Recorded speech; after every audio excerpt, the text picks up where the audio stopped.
గజం భూమి కేవలం 5,500 రూపాయలతో 135 గజాల భూమి కేవలం 7 లక్షలు మాత్రమే. నమస్తే, India's largest digital media network Suman టీవీకి స్వాగతం. మన సనాతన ధర్మంలో మనకు ఎన్నో సందేహాలు ఉంటాయి. అలాంటి ధర్మ సందేహాలను నివృత్తి చేయడానికి ప్రస్తుతం మనతో ఉన్నారు బ్రహ్మశ్రీ డాక్టర్ ప్రదీప్ జోషి గారు. నమస్తే గురుగారు. శ్రీమాత్రే నమః. గురుగారు, ఇప్పుడున్న పరిస్థితుల్లో ఎప్పటికీ అది అలాగే నిలిచిపోతుంది. ప్రతి మనిషి పుట్టంగానే ధనవంతులు ఎవరు అవ్వరు కదా, పేదవాళ్ళు ఉంటారు. సో అంటే ఒక మనిషిలో వాళ్ళకి జాతక రీత్యా ధనయోగం కలగాలి అంటే ఎలా అంటారు?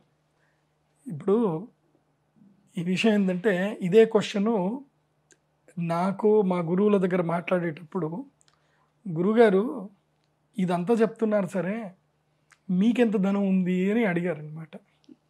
సో అంటే ధనవంతులు అవుతున్నారని చెప్పేసి అని పరిష్కార మార్గం చెప్తున్నటువంటి వ్యక్తి తాను కూడా ధనవంతులు అవ్వచ్చు కదా, లాజిక్ క్వశ్చన్ కదా. దానికి మా గురువుగారు ఏమన్నారంటే, ఒరే నువ్వు బ్యాంక్ వెళ్తావు కదా అని అంటే, వెళ్తానండి.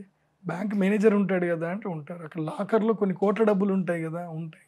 మరి అవన్నీ మేనేజర్ వేనారా అంటే కావు. మేనేజర్ ఏం తీసుకుంటాడు అంటే నెలకి జీతం తీసుకుంటాడు, శాలరీ తీసుకుంటాడు. అయితే ఆ కోట్ల డబ్బులు మరి ఎవరి చేతిలో ఉన్నాయనంటే ఆయన చేతిలోనే ఉన్నాయి. వాడి జీవితానికి వాడి ఆలోచన విధానం వాడు అక్కడికి ఆగిపోయింది. అంటే నేను బ్యాంకులో ఉంటాను, నేను పని చేస్తాను, నెలకింత శాలరీ తీసుకుంటాను, నా జీవితకాలం ఇంత పని చేస్తాను. ఇప్పుడు ఉదాహరణకు ఒక బ్యాంక్ ఉద్యోగి ఉన్నాడు, నెలకి 1,00,000 రూపాయలు శాలరీ తీసుకుంటాను అనుకుందాం. మ్యాక్సిమం తన జీవితకాలంలో నెలకు 2 లక్షలు కావచ్చు. అంటే సంవత్సరానికి 24 లక్షలు. ఎన్ని ఏళ్ళు బతుకుతాడు? 100 ఏళ్ళు బతుకుతాడు అనుకుందాం. అంటే సంవత్సరానికి 24 లక్షలు అన్నప్పుడు 2,40,00,000 రూపాయలు 10 సంవత్సరాలకు అవుతాయి.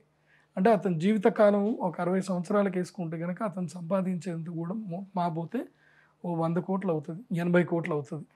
ఏది ఇతను ఆరోగ్యంగా ఉండి అన్నీ బాగుండి కాపాడుకుంటే. కానీ వచ్చింది వచ్చినట్టు ఖర్చు పెట్టుకుంటూ పోతే అది అక్కడిదక్కడనే ఉంటుంది. సో ధనయోగం అనేటువంటిది ఏంటంటే, ఫస్ట్ ఒక ఆస్ట్రాలజర్ని కరెక్ట్గా కన్సల్ట్ అవ్వాలి. కన్సల్ట్ అవ్వి జాతకం చూపించుకోవాలి. జాతకం చూపించుకొని సరైన కౌన్సిలింగ్ తీసుకోవాలి. లైఫ్ స్టైల్ సరిగ్గా డిజైన్ చేసుకోగలగాలి. ఇవన్నీ సరిగ్గా చెప్పగలిగితేనే ఆ జ్యోతిష్యుడి దగ్గరికి వెళ్ళాలి. చాలామంది జ్యోతిష్యుడి దగ్గరికి వెళ్తారు, వీళ్ళు ఏం చేస్తారు, వాళ్ళ జాతకము ముందు ఇచ్చేస్తారు. ఇక వీళ్ళు చెప్తా ఉంటారు, వాళ్ళు కూర్చొని ఎందుకు వచ్చారండి అని అడుగుతారు. కూర్చోగానే చెప్పండి మీ ప్రశ్న ఏంటి, ఎందుకు వచ్చారు అని అడుగుతారు. నాకు అక్కడ డౌట్ వచ్చింది ఒకటి. నేను అడిగా మా గురువు గారిని, ఏమండి జ్యోతిష్య పండితుడి దగ్గరికి వెళ్ళిన, జ్యోతిష్యం అంటే ఏంటిది, భవిష్యత్తు గతము చెప్పడమే. వెళ్ళిన తర్వాత అన్నీ మనం చెప్తే ఇంకా ఆయన చెప్పేది ఏముందండి, ఆయన కౌన్సిలింగ్ ఇస్తాడు, మామూలు కూడా చెప్పేస్తారు కదా అని అంటే, అప్పుడు మా గురువుగారు చెప్పారనమాట, జ్యోతిష్య పండితుడికి ఉన్న ప్రధాన లక్షణం ఏంటంటే, ఎవరైనా క్లయింట్ వచ్చి జాతకం ముందు పెడితే అతని గతం కరెక్ట్గా చెప్పగలగాలి. అతని జీవితంలో ఏ ఏ సంఘటనలు ఎక్కడ జరిగా, ఏం జరిగింది, వాళ్ళ జీవితంలో ఉండే ప్రధాన లక్షణం ఏంది అని చెప్పగలగాలి. అంటే కొంతమంది జీవితం మొత్తం రోగంతో కొట్టుకుంటూ ఉంటారు, కొంతమంది జీవితం మొత్తం అప్పులతోటి వాళ్ళ జీవితం గడిచిపోతూ ఉంటుంది, ఇంకొంతమంది వాళ్ళ జీవితం మొత్తం కూడా త్యాగం, అంటే ఇతరులకు సేవ చేసుకుని ఊడిగంలోనే వాళ్ళ జీవితం అంతా పోతుంది.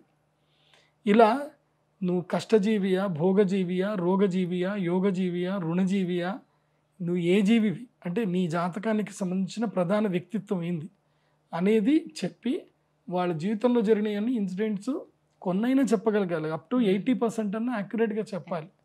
అలా చెప్పగలిగితేనే అతను జ్యోతిష్ శాస్త్ర పండితుడు. లేకపోతే మామూలుగా మా రాధ కూడా జ్యోతిష్యం చెప్పేస్తుంది, అన్ని ప్రాబ్లమ్స్ అని చెప్పేసి ఇంతమంది ఇంటర్వ్యూ చేసింది, దూరదర్శన్లో పనిచేసింది, సివిఆర్లో పనిచేసింది, ఇంకెక్కడెక్కడ ఆర్టీవీలో ఎక్కడ కూడా పనిచేసి ఎంతో మందితోటి ముచ్చట పెట్టినప్పుడు ఇంకేముంది, అమ్మ మాకు ఈ ప్రాబ్లం ఉందండి అని అంటే, మీకు పలానా వాళ్ళ బ్యాంకుకి ఫోన్ చేపిచ్చేస్తాను, నాకు 2% కమిషన్ ఇవ్వాలని చెప్పి తీసుకుంటే అయిపోతుంది.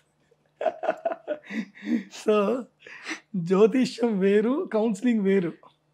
కాబట్టి అది మీరు ప్రధానంగా తెలుసుకోవాలి.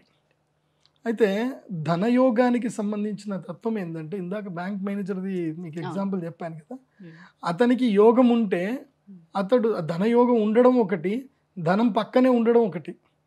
ధనయోగం ఒకటి, ధనయోగం ఉండడం ఒకటి, ధనం తనదై ఉండడం ఒకటి.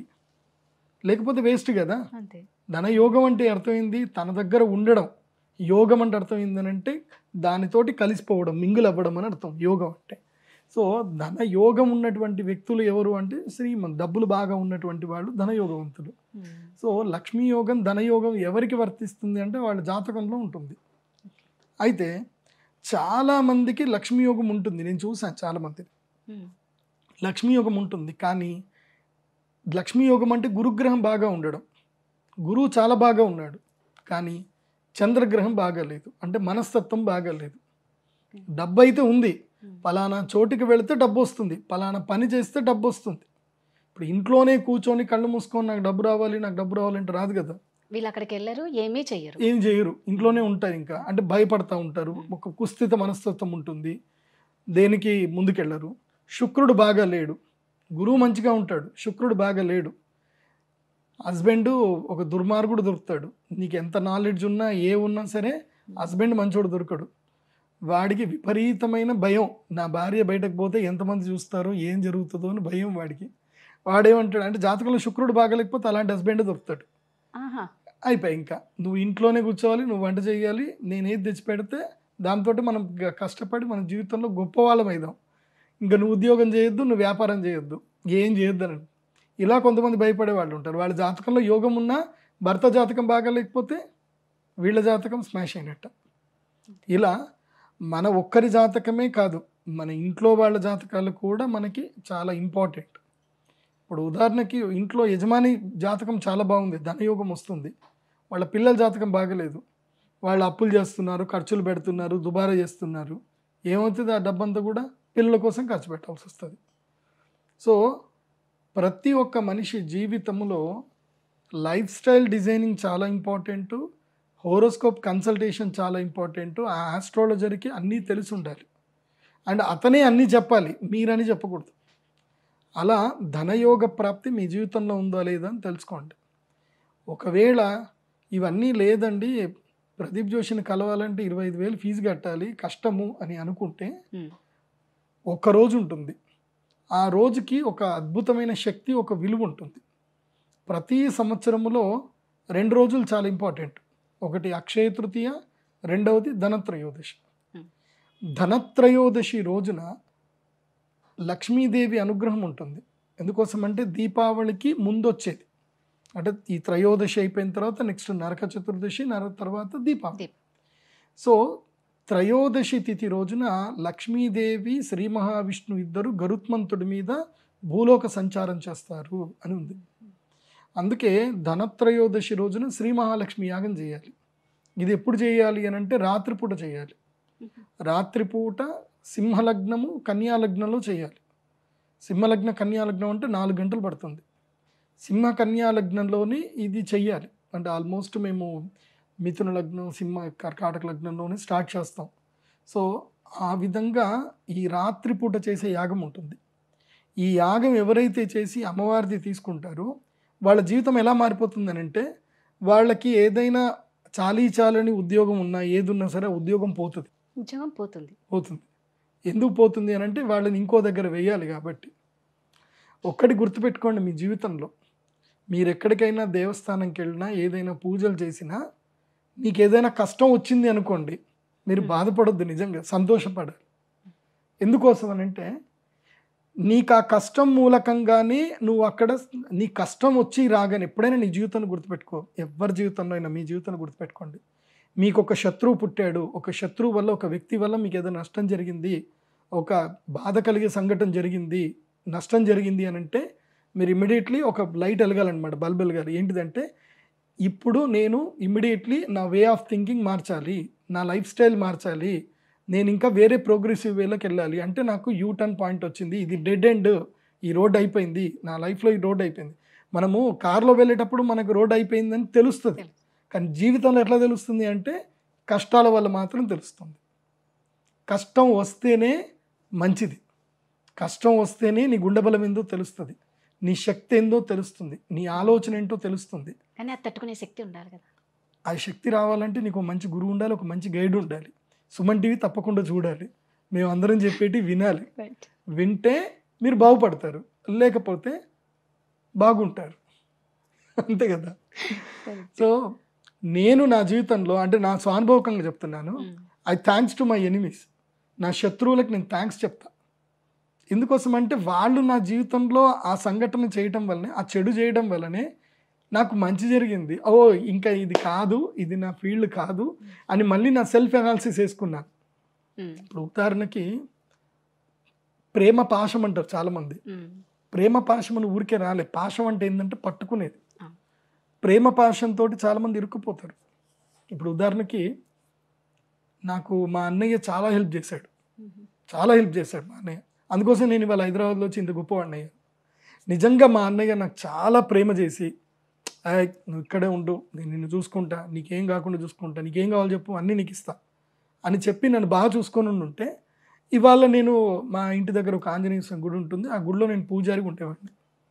ఏముంటుంది, అందరూ వస్తే రండి మీ గోత్రం ఏంటండి అన్నీ అడిగి శటగోపం పెట్టేసి ఏమైనా ఇస్తారా అండి, ఒక 50 రూపాయలు 100 రూపాయలు ఇస్తే ఆశీర్వాదం చేస్తాండి, 500 ఇస్తారండి, కూర్చోండి అని చెప్పి నా జీవితం అక్కడికే ఉండిపోయేది.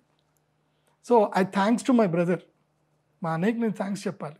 ఎందుకోసం అంటే అతను నాకు అంత ఎఫెక్షన్ చూపించలేదు కాబట్టి. సో ఒకళ్ళు చూపించుంటే నేను ఆయన దగ్గర ఉండిపోయానేమో ప్రేమగా, ఆ ప్రేమ పాశం లోపల ఇరుక్కుపోయానేమో. సో ఒక్కొక్కసారి మన జీవితంలో మన అన్నదమ్ములే మనకు మేలు చేస్తారు, మన అక్క చెల్లెలే మనకు మేలు చేస్తారు. అంతేందుకు మొన్న ఈ మధ్య నాకు క్లయింట్ వచ్చారు.